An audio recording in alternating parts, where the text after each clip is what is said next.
All right, guys, what is going on? This is the Club of the Man 1993 back up here again with another live review. One I was not going to do it first, but there was a couple small things on this show that actually made me say, you know what? Let's review this show. There's a couple little things definitely mentioned. This is my live review from the April 10th, 2019 edition of NXT that took place at the Barclays Center in Brooklyn, New York. It is the Fallout show slash, pre-show of, shows from NXT. The reason why I'm going to review the show is, first off, we had 3 matches. And like each of them maybe, leading to some type of, well, 2 of them I'd say is leading to some type of, storyline. I'd say that's what I want to do. And also, we did have a couple backstage segments that did interest me a little bit. So a big match for next week that I'm actually very surprised about. So of course we'll have to wait and see what it does. Hey Mark, thanks for joining me. What up? Thank you for subscribing to me. Sure thing, Tyler. Definitely. Again, thank you for following on my channel also. But I'm going to just briefly talk about NXT again. I normally do most of the time. I do not review the Fallout show, but again, the couple backstage segments that happened did interest me, and something that was revealed to me today that was not. I didn't remember seeing happening on the show that I want to briefly discuss about also is another match. I think it was either for next week or the following week, one of the two. Of course, something that worries me a little bit, though. They did not announce that next week we're going to be getting the rematch with Dijakovic and Keith Lee. They didn't announce it again. They announced it last week. It happened in 2 weeks or 3 weeks. Can't remember, 1 to 2. But they didn't announce it they didn't advertise it this week. So I'm worried. Hope it doesn't happen again. Hope it doesn't get pulled from the card again. I want to see that match. I'm serious. That match, I want to see Keith Lee and Dominik Dijakovic. I may do live reactions to that match. I really got hooked on them after that match they had like over a month ago. I may want to do live reactions for that match to see what happens. But again, stay tuned after this review. I am going to do my Superstar Shakeup predictions also. Daniel Bryan going to Raw. Honestly, Tyler, I'd be okay with Daniel Bryan going to Raw this year. Last year, with him first coming back, I thought he should stay on SmackDown. This year, if he wanted to go to Raw, fine with me. But there's someone else who possibly could be coming to the main roster. I feel like there's someone starting to be coming to the main roster around SummerSlam that I actually would want to see Daniel Bryan feud with, though. And I want to see the feud on SmackDown. So, of course, we'll talk about that stuff when we get to the Superstar Shakeup and a couple other things to address as well. If that doesn't happen, I'm going to be angry. I agree for sure, Mark. I want that match so bad. Keith Lee and Dominik Dijakovic. Again, I was not a fan of Dominik Dijakovic at all, really. I didn't think much of him at all until he had that match like 6 weeks ago with Keith Lee, and it was awesome. But let me just briefly talk about this show again. I'll get to Superstar Shakeup again. There's not really too much to say. There's a couple backstage segments that I wanted to, address also. But so the first match we had was a match with Candice LeRae and Aaliyah. Again, last week, this match happened because Candice LeRae basically said that, she wants to earn her title opportunity. She wants to go through everyone in the women's division, starting with, probably the pairing of Aaliyah and Vanessa Bourne. And which is leading me to speculate that probably the next takeover, which I actually saw, I think it's going to be Takeover San Jose. I mean, Money in the Bank is going to be, well, no, I'm sorry. This takeover is going to be in San Jose. It's actually going to be the weekend before the Backlash pay-per-view. Because Backlash thing is going to be in San Diego, I think it is. But the next takeover is going to be Takeover San Jose in June. I really think, the story is going to be, Candice LeRae is going to, rack up wins over, a bunch of different superstars, probably a couple of big names, maybe 1 or 2 big names to us to, defeat also to get to the opportunity. Like maybe like Bianca Belair could be the last stop and whatnot. But I think Candice LeRae is going to be the next one to challenge Shayna Baszler and be the one to dethrone Shayna Baszler. Again, as you say, I feel Shayna, well, maybe could get called up in a Superstar Shakeup next week and still be champion. It could happen. But I do think Shayna's sticking around in NXT a little bit longer, only because of Jessamyn Duke and Marina Shafir. So the match was what it was, really. Candice got the win, of course, as figured be. Again, as I said, we're probably building her up to eventually again beat Shayna Baszler, of course, and have Mr. and Mrs. Wrestling as champions of their divisions and whatnot. This segment interested me. Backstage, we had a video package on, of course, the match between Velveteen Dream and Matt Riddle.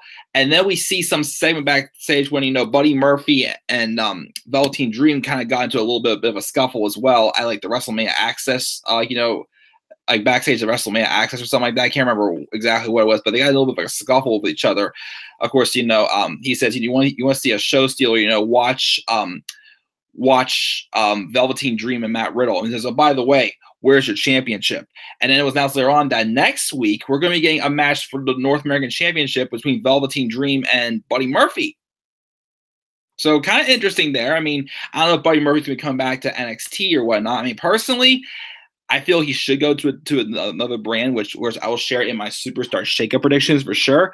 But I definitely am very interested to see how that match goes up again with how much Buddy Murphy, of course, I've been praising for how he's improved since going to 205 Live last year and becoming this big superstar that, I wasn't really, again, when it was him and Wesley Blake together, they were all right, but they weren't, again, the only good thing about them was Alexa Bliss. Like, I wasn't really, that invested in them really. But of course, again, like he was on the merge, probably being, released or whatnot, and he got this one opportunity on 205 Live and he took the ball and ran for it. And now he's going to be facing the Velveteen Dream for North American Championship. And if it was like a year or so ago, you'd be having me saying, no thanks. But now I'm like, let's go. Next week, North American Championship match, and maybe the Dijakovic and Lee match on top of what are the matches announced next week? Oh yeah. Well, I can't remember if it was next week or the following week. Mark, you've informed me. I can't remember if it was next week or the following week that this women's title match parents going to have. We'll get to that shortly, though. But yeah, so we got that match. We got that match next week. We get a recap of the tag title match at TakeOver New York with the War Bears defeating Aleister Black and Ricochet, and was mostly, again, their swan song of a match and the respect they gave them. And then we see William Regal and Triple H also introducing Kushida before the show also as well backstage. So again, he's joining the party. We had Jackson Riker and Danny Burch with Oney Lorcan, of course, in his corner. I mean, it's a little confusing. I mean, I'm not sure if, Burch is still sticking around NXT, but again, right now he's a heel on 205 Live and a face on NXT still. It's still a little confusing. This is him finishing up a last minute business before he goes on to the main on to 205 Live, like for full time. Not sure. Match was all right. It was basically just a match to put over Jackson Riker again. Again, the thing is I don't know much about Jackson Riker. I mean, the Forgotten Sons, the other two Forgotten Sons, Wesley Blake and Steve Cutler, I've become more fans of together. But again, this Jackson Riker is he's done almost nothing. Like, he's just been this out there, and then he's once the Blue Moons had a match and won. So it's like I need to get more information. Who's this Jackson Riker person?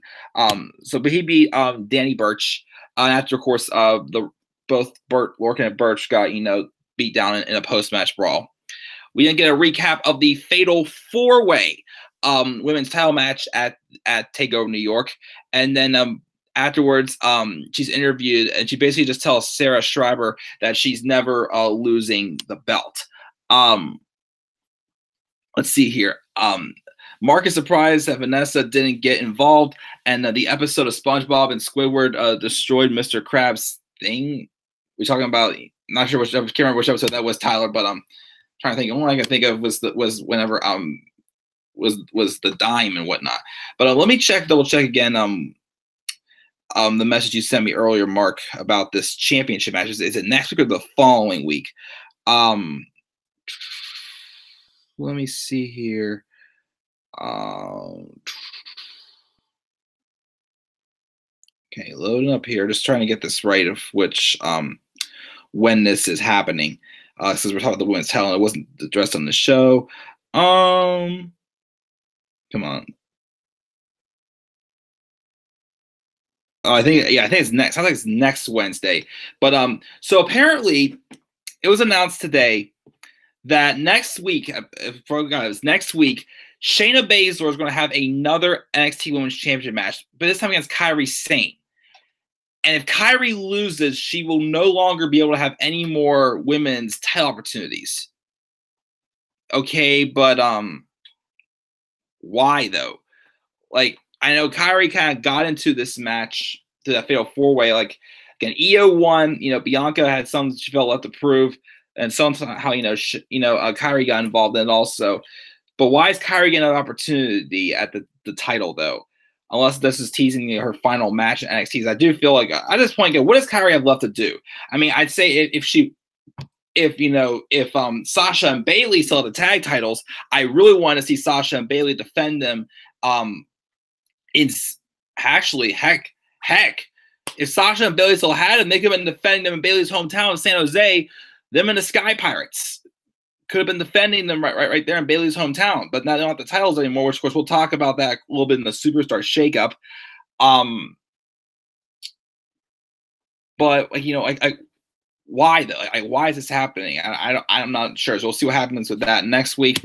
We also get a recap of Walter ending Pete Dunne's UK title run, and then afterwards, when he's interviewed, when he came backstage, all he said was there will be a rematch. So probably gonna get that probably at I don't know, just an episode of NXT UK maybe, unless they want to do it as the next takeover. I'll have to wait and see. But we'll see what happens with that as well. We had a rematch also from Johnny Gargano and Adam Cole's NXT title match, 3 Falls. Then we see some unseen footage backstage of afterwards. Adam Cole is arguing with the Undisputed Era, but he's blaming Roderick Strong for the loss, basically. And then Cole then chases off the cameraman to tell him to stop recording this. So I guess again, my thing is I'm not with Bobby Fish back. I'm not sure if the Undisputed Era, if they're going to be getting called up soon or not, which I feel they should. Although again, with Bobby Fish's injury, it might have want to stay back just until Bobby's ready. But still wonder to this day if Bobby Fish was not injured, was Roderick Strong joining the Undisputed Era the plan the whole time? So it looks like they might be trying to kick Roddy out of the Era, maybe. We'll see. But I don't want the Era split.